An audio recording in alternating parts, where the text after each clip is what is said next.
mo masweldo, paano magkakasya sa pamilya? Minimum 620. Sino ba kasi nagsabing magpamilya ka eh? Alam mo namang minimum ka. Di ba?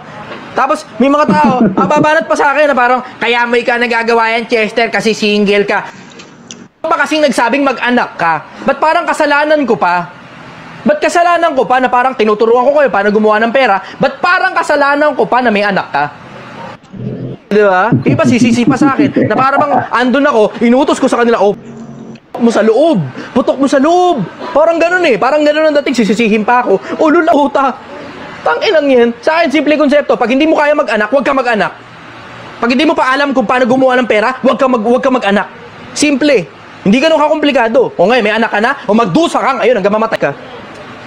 Diba? Ganun lang naman yun eh. Huwag mo isisi sa akin yan, hindi ko kasalanan yan.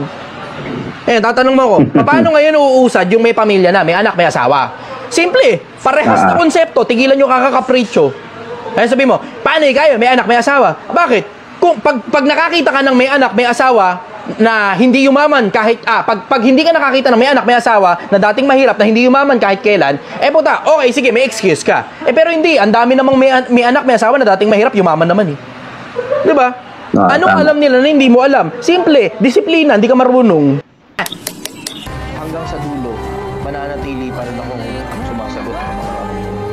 Mananatili akong hindi interesado sa politika.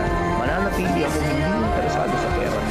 Mananatili akong hindi interesado sa kasikatan, sa kayamanan, sa kapangyarihan, sa katanyagan. Mananatili pa rin akong sumasagot sa mga tanong ninyo sa pag-ibig,